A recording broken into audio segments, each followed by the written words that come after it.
आज आप सुने राधा रानी की कहानी।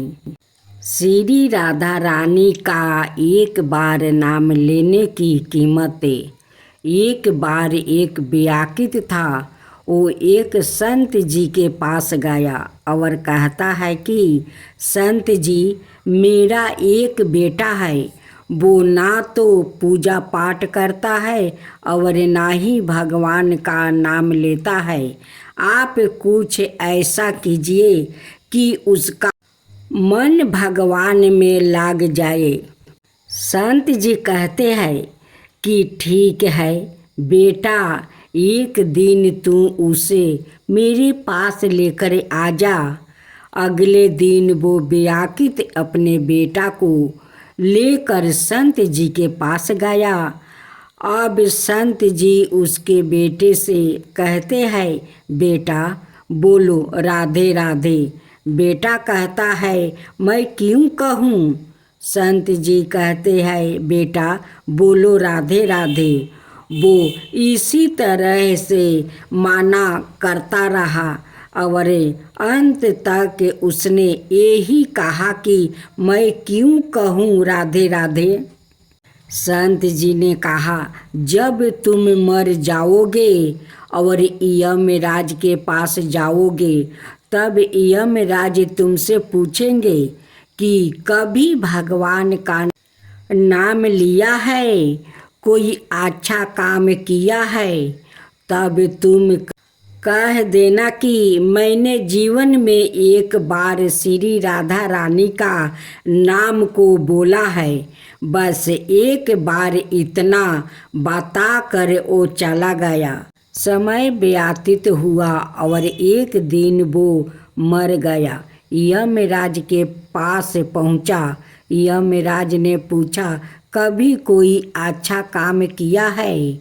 उसने कहा, हाँ महाराज, मैंने जीवन में एक बार श्री राधा रानी का नाम को बोला है। आप उसकी महिमा बताइए। यमराज सोचने लगा कि एक बार नाम की महिमा क्या होगी, इसका तो मुझे भी नहीं पता है। यम बोले, चलो इंद्र के पास वो ही बताएंगे। तो वो व्याकुत बोला, मैं ऐसा नहीं जाऊंगा, पहले पालकी लेकर आओ, उसमें बैठ कर जाऊंगा। यमराज ने सोचा यह बड़ी मुसीबत है। फिर भी पालकी मंगवाई गई और उसे बैठाया। 4 कहार लग गया। वो बोला, यमराज जी, सबसे आगे वाले कहार को हटाकर उसकी जगह आप लग जाए। यमराज जी ने ऐसा ही किया। फिर सब मिलकर इंद्र के पास पहुँचे और बोले कि एक बार श्री राधा रानी का नाम लेने की महिमा क्या है। इंद्र बोले, महिमा तो बहुत है, पर क्या है यह मुझे भी नहीं मालूम है। तब इंद्र बोले कि चलो ब्रह्मा जी को पता होगा, वो ही बताएंगे। वो व्याकुत बोला, इंद्र जी ऐसा है, दूसरे कहार को हटाकर आप यमराज जी के साथ मेरी पालकी उठाइए। अब एक और यमराज पालकी उठा रहे हैं और दूसरी तरफ इंद्र लगे हुए हैं। पहुँचे ब्रह्मा जी के पास। ब्रह्मा ने सोचा कि ऐसा कौन सा प्राणी ब्रह्मलोक में आ रहा है जो सवाए इंद्र और यमराज पालकी उठा कर ला रहे हैं। ब्रह्मा के पास पहुँचे। सभी ने पूछा कि एक बार श्री राधा रानी का नाम लेने की महिमा क्या है।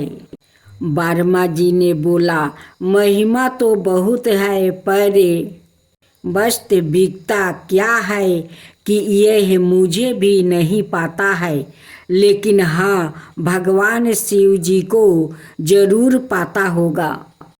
वो व्याकुल बोला कि तीसरे कहार को हटाइए और उसकी जगह ब्रह्मा जी आप लग जाए। अब क्या करते, महिमा तो जाननी थी। अब पालकी के एक और यमराज है, दूसरी तरफ इंद्र और पीछे ब्रह्मा जी है। सब मिलकर भगवान शिव जी के पास गया और भगवान शिव से पूछा कि प्रभु, श्री राधा रानी का नाम की महिमा क्या है? केवल एक बार नाम लेने की महिमा आप कृपा करके बताइए। भगवान शिव बोले कि मुझे भी नहीं पता है, लेकिन भगवान विष्णु जी को जरूर पता होगी। वो व्याकुल शिव जी से बोला कि अब आप भी पालकी उठाने में लग जाए।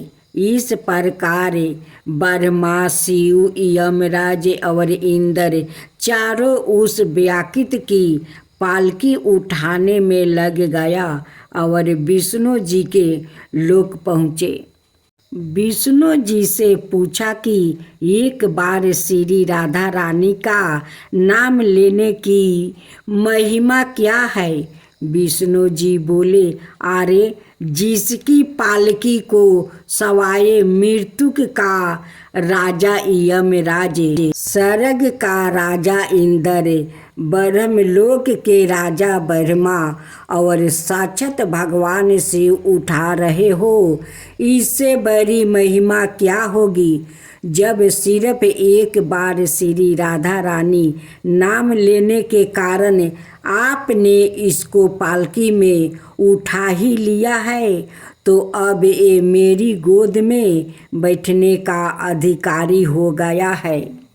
भगवान श्री कृष्ण ने सवाए कहा है कि जो केवल रा बोलते हैं तो मैं सब का छोड़ कर खारा हो जाता हूँ, और जैसे ही कोई ध शब्दों का उच्चारण करता है तो मैं उसकी और दौड़ लगा कर उसे अपनी गोद में भर लेता हूँ।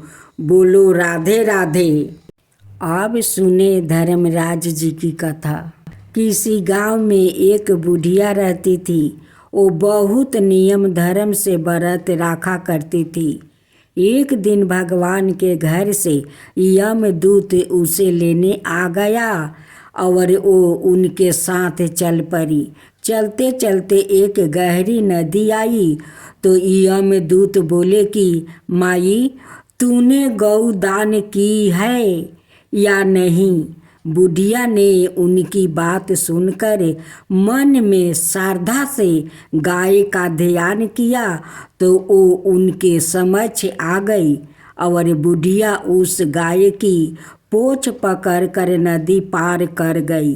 वो यमदूत के साथ फिर आगे बढ़ी तो काले कुत्ते आ गया। यमदूत फिर बोले, कुत्ते को खाना दिया था। बुढ़िया ने मन में कुत्ते को ध्यान किया तो वो रास्ते से चले गए। अब बुढ़िया फिर से आगे बढ़ने लगी तो रास्ते में कौवा ने उसके सिर पर चोंच मारनी शुरू कर दिया। तो यमदूत बोले कि ब्राह्मण की बेटी के सिर में तेल लगाया था। बुढ़िया ने ब्राह्मण की बेटी का ध्यान किया तो कौवे ने चोंच मारनी बंद कर दिया। कुछ आगे बढ़ने पर बुढ़िया के पैर में कांटे चुभने लगे तो यमदूत बोले कि खराऊं आदि दान की है। बुढ़िया ने उनका ध्यान किया तो खराऊं उनके पैरों में आ गई। बुढ़िया फिर आगे बढ़ती तो चित्रगुप्त जी ने यमराज से कहा कि आप किसे लेकर आए हो? यमराज जी बोले कि बुढ़िया ने दान पुण्य तो बहुत किया है, लेकिन धर्मराज जी का कुछ नहीं किया, इसलिए आगे द्वार इसके लिए बंद है। सारी बात सुनने के बाद बुढ़िया बोली कि आप मुझे सिर्फ 7 दिन के लिए वापस धरती पर भेज दो। मैं धर्मराज जी का व्रत और उद्यापन करके मैं वापस आ जाऊंगा। बुढ़िया माई वापसी धरती पर अपने गांव आ गई और गांव वालों ने उसे भूतनी समझकर अपने दरवाजे बंद कर दिया। वो जब अपने घर गई तो उसके बहू बेटे भी दरवाजे बंद करके बैठ गया। बुढ़िया ने कहा कि मैं भूतनी नहीं हूँ, मैं तो धर्मराज जी की आज्ञा से वापस धरती पर 7 दिन के लिए आई हूँ। इन 7 दिनों में मैं धर्मराज जी का व्रत और उद्यापन करूँगी, जिससे मुझे परलोक में जगह मिलेगी।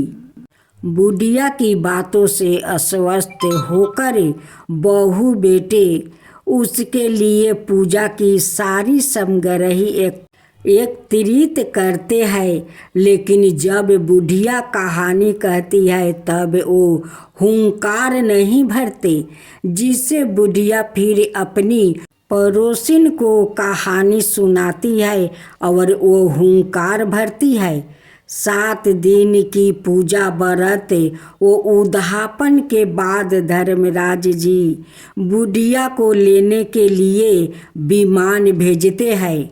स्वर्ग का विमान देखे उसके बहू बेटे के साथ सारे गांव वालों भी स्वर्ग जाने को तैयार हो गया। बुढ़िया ने कहा कि तुम कहाँ तैयार हो रहे हो? मेरी कहानी तो केवल पड़ोसिन ने सुनी है, इसलिए वही साथ जाएगी। सारे गांव वालों बुढ़िया से धर्मराज जी की कहानी सुनने का आग्रह करते हैं। तब बुढ़िया उन्हें कहानी सुना देती है। कहानी सुनने के बाद सारे ग्रामवासी विमान में बैठकर स्वर्ग जाते हैं। तो धर्मराज जी कहते हैं, मैंने तो विमान केवल बुढ़िया को लेने के लिए भेजा था। बुढ़िया माई कहती है कि हे धर्मराज, मैंने जो भी पुण्य किया है उनमें से आधा भाग आप गांव वालों को दे दो। इस तरह से धर्मराज जी ने ग्रामवासियों को भी स्वर्ग में जगह दे दिया। हे धर्मराज महाराज, जैसे आपने बुढ़िया का साथ सभी गांव वालों को भी स्वर्ग में जगह दी, उसी तरह से हमें भी देना। कहानी सुनकर हुंकार भरने वालों को भी और कहानी कहने वालों को भी जगह देना। धर्मराज महाराज जी की जय, यमराज जी की जय। अब सुनेंगे नीत नेम बाबा की कथा। किसी गांव में एक छोटी सी लड़की रहती थी। वो रोज नियम से नीत नेम बाबा की पूजा करती थी। उसकी भाभी रोज उससे कहती कि काम की ना काज की, बस सारा दिन नीत नेम करती रहती है। भाभी की कड़वी बातों सुनकर एक दिन वो अपनी एक टांग पर खड़ी हो गई और बोली, हे नीत नेम बाबा, अगर मैं सच्चे मन से आपकी पूजा करती हूँ तो आप सोने की मूर्ति बनाकर मंदिर में विराजो। यह बात सुनकर भगवान का सिंहासन भी डोल गया। भगवान सोचने लगे कि एक छोटी सी लड़की तप कर रही है, तो नीत नेम बाबा सोने की मूर्ति बनाकर मंदिर में विराजमान हो गया। जब लड़की ने आंख खोली तो देखा कि नीत नेम बाबा की सोने की मूर्ति आले में रखी है। अब उसने आवाज लगाई, भाभी देख लो नीत नेम बाबा। माँ देखो नीत नेम बाबा। माँ भी अब नीत नेम बाबा को धावे और भाभी भी नीत नेम बाबा को धावे। हे नीत नेम बाबा, जैसे आपने उस छोटी सी लड़की का सत रखा, कहने वाला का भी, सुनने वाला का भी और हुंकार भरने वालों